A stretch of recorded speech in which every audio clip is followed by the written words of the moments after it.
Hello everyone, I am Neha Singh. Welcome back to my YouTube channel spoken English with Neha. जैसा कि आप लोग जानते हैं कि हम लोग इम्परेटिव सेंटेंसेस पढ़ रहे थे। आज मैं आपको second type of imperative sentence पढ़ाने जा रही हूँ, बट उससे पहले थोड़ा सा रिवाइज कर लेते हैं। इम्परेटिव सेंटेंसेस में कर्ता यू जो होता है वो छिपा रहता है और मेन वर्ब से वाक्य की शुरुआत होती है। मत या नहीं के लिए हम लोग डोंट का प्रयोग करते हैं। ये चीज़ें मैं आपको अपनी पिछली वीडियो में बता चुकी हूँ। इसमें इम्परेटिव सेंटेंसेस के दूसरे टाइप में हम लोग वाइल का प्रयोग करना सीखेंगे कि वाइल का प्रयोग कैसे करेंगे। देखते हैं कैसे सेंटेंसेस आएंगे। यहाँ पहले देख लेते हैं। वाइल का प्रयोग समय को दर्शाने के लिए करते हैं। वाइल का प्रयोग हम लोग जबकि के सेंस में भी करते हैं, बट यहाँ पर हम लोग वाइल का प्रयोग समय के लिए करेंगे। ठीक है, समय का मतलब है थोड़ी देर के लिए। यहाँ थोड़ी देर के लिए का क्या मतलब है, आगे जब सेंटेंसेस आप देखेंगे तब आपको समझ में आएगा। ठीक है, फिलहाल आप इतना जानिए कि वाइल का प्रयोग हम लोग समय को दर्शाने के लिए करेंगे। इम्परेटिव सेंटेंस में समय को दर्शाने का मतलब है थोड़ी देर के लिए। ठीक है, जैसे कि ये एग्जाम्पल्स आपके सामने हैं। पहले हम लोग स्ट्रक्चर देख लेते हैं। मैंने जैसे बताया है कि मेन वर्ब से इम्परेटिव सेंटेंसेस में शुरुआत होती है। कर्ता यू हमारा जो होता है वो छिपा रहता है, तो मेन वर्ब से सेंटेंस की शुरुआत है। उसके बाद हम लोगों को फॉर लगाना है, उसके बाद हम लोग वाइल का प्रयोग करेंगे। ठीक है, एग्जाम्पल्स देखते हैं। जैसे कि आपने ये सेंटेंस कई बार बोला होगा, सुना होगा। क्या लिखा हुआ है? आओ ना। आओ ना का क्या मतलब है कि हम किसी को बुला रहे हैं कि थोड़ी देर के लिए आओ ना। ठीक है, भले हम लोग यहाँ पे थोड़ी देर के लिए नहीं ऐड किए हैं, बट फिर भी इसका मतलब यही है कि आओ ना का मतलब है कि थोड़ी देर के लिए आओ ना। ठीक है, जैसे कि कह दो ना, सुन लो ना, बैठो ना, सुनाओ ना। ठीक है, अगर ऐसे वाक्य आते हैं तो उसमें हम लोग वाइल का प्रयोग करते हैं। ठीक है, जैसे कि आओ ना का क्या हो जाएगा? मेन वर्ब से हम लोग वाक्य की शुरुआत करेंगे, हो जाएगा कम फॉर वाइल। ठीक है, नेक्स्ट है कह दो ना। से कहने का क्या होता है? से फॉर वाइल। ठीक है, यह बात कह दो ना अगर होता तो से दिस फैक्ट फॉर वाइल। इसका मतलब है कि मेन वर्ब के बाद हम लोग ऑब्जेक्ट लगाएंगे। यदि वाक्य में ऑब्जेक्ट है तो हम लोग मेन वर्ब के बाद ऑब्जेक्ट लगाएंगे, उसके बाद फॉर वाइल का प्रयोग करेंगे। ठीक है, सुनो ना, लिसन फॉर वाइल। चुप हो जाओ ना। चुप होने का क्या होता है? Keep quiet for while. Next है उसे रोको ना। इसमें हमारा ऑब्जेक्ट है तो क्या हो जाएगा? Stop him for while. अगर हमारा ऑब्जेक्ट नहीं है तो स्टॉप फॉर वाइल, रोको ना। यहाँ पे सेंटेंस है उसे रोको ना, तो क्या हो जाएगा? Stop him for while. ठीक है, आओ तो देखिए सेम हमारा सेंटेंस है जैसे हमने बोला आओ ना, बट हमने इसी सेंटेंस को दूसरे वे में बोला। बिकॉज ये लैंग्वेज है, हम लोग कई तरीक़ों से किसी को बोलते हैं। तो यहाँ पे है आओ तो, हम लोग बोलते हैं ना आओ तो उसका भी सेंस यही होता है कि थोड़ी देर के लिए आओ ना। आओ तो क्या हो जाएगा? Come for while. वही सेंटेंस, बस हमारे कहने का तरीका जो है वो अलग है। ठीक है, तो आप कंफ्यूज मत होइएगा कि आओ ना का क्या होगा और आओ तो अगर आता है तो क्या होगा। ठीक है, दोनों का मतलब सेम ही होता है। आगे देखते हैं। यहाँ पे एक छोटा सा स्ट्रक्चर आप देख रहे हैं। वाइल प्लस वर्ब की फोर्थ फॉर्म, मतलब जो हमारा मेन वर्ब होगा, जो हमारा वर्ब होगा उसमें हम लोग फोर्थ फॉर्म का प्रयोग करेंगे। मतलब कि वर्ब में आईएनजी ऐड कर देंगे plus other word. Other word का मतलब है जो भी आपका वाक्य हो आगे। ठीक है, लिखा हुआ है मैंने जैसे बोला कि समय को दर्शाने के लिए हम लोग यहाँ पे वाइल का प्रयोग करेंगे। सेंटेंसेस आपके सामने हैं, एग्जाम्पल देखते हैं। खाना पकाते समय ध्यान दो। ठीक है, ध्यान दो अगर हम देखा जाए पे हीड होता है, उसका मतलब ये हमारा इम्परेटिव सेंटेंस है।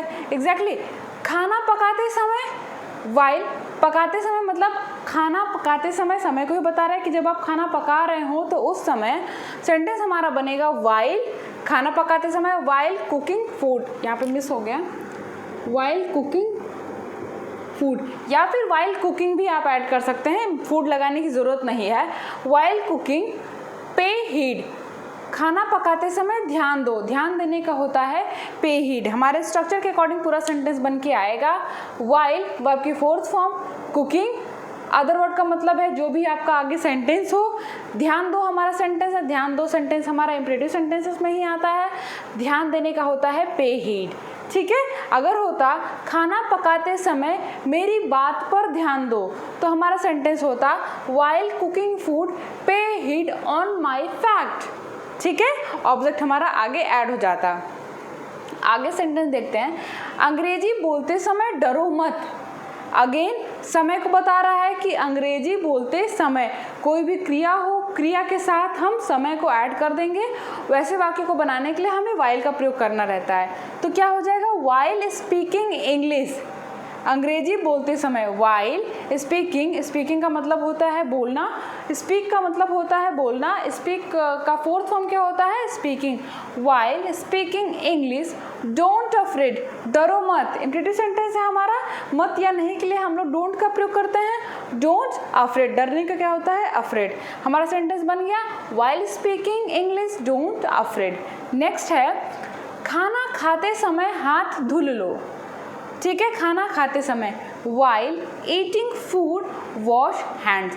अगर होता खाना खाते समय अपने हाथ धुल लो, तो क्या होता while eating food wash your hands. ठीक है। नेक्स्ट है, किसी का दिल मत तोड़ना, दिल तोड़ते समय 100 बार सोचना। यहाँ पे छोटे सा सेंटेंस था, बड़े आराम से बन गया। ये थोड़ा बड़ा सेंटेंस है, तो क्या ये भी इंप्रेटिव सेंटेंस में होगा? डेफिनेटली। सेंटेंस बनाने का तरीका ही हमें बताएगा कि वह सेंटेंस किसके अकॉर्डिंग बनेगा। किसी का दिल मत तोड़ना, इसमें हम सब्जेक्ट हमारा छिपा हुआ है, आपको पहचानना होगा। जैसे जैसे आप प्रैक्टिस करेंगे वैसे ही आप सेंटेंसेस को पहचानना सीख लेंगे और सेंटेंस बड़े आराम से बनेंगे। यहाँ पे किसी का दिल मत तोड़ना, हम किसी को कह रहे हैं कि किसी का दिल मत तोड़ना, सब्जेक्ट यू को कह रहे हैं, तो हमारा इसमें कर्ता यू जो है छिपा हुआ है, मत लगा हुआ है, हम लोग इसमें डोंट का प्रयोग करेंगे। तो क्या हो जाएगा, डोंट, तोड़ने का क्या होता है, break. Don't break anybody's heart, किसी का दिल मत तोड़ना। Don't break anybody's heart. ठीक है। दिल तोड़ते समय, खाना खाते समय, अंग्रेजी बोलते समय, खाना पकाते समय, सेम। दिल तोड़ते समय वाइल ब्रेकिंग हार्ट, दिल तोड़ते समय 100 बार सोचो। थिंक 100 टाइम्स, 100 बार सोचो।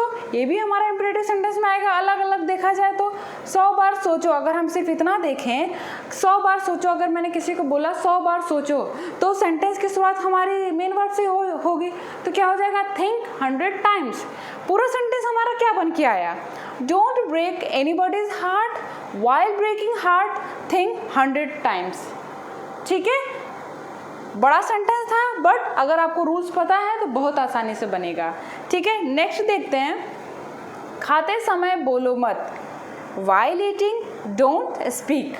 ठीक है, लगता है आप लोग को समझ में आ रहा होगा, मुझे लगता है कि आप लोग को समझ में आ रहा होगा, क्योंकि स्ट्रक्चर आपके सामने है, सेंटेंसेस आपके सामने हैं, मीनिंग्स आपके सामने हैं, तो सेंटेंसेस बनने चाहिए। आगे देखते हैं, ये आप कह सकते हैं कि हमारा थर्ड टाइप है, बट मैंने इसी में सेकंड टाइप में ही मैंने लेट का भी प्रयोग कर दिया है, मतलब मैंने यहाँ पे लिख दिया है, मैं यहीं पे आपको बता दे रही हूँ। ठीक है।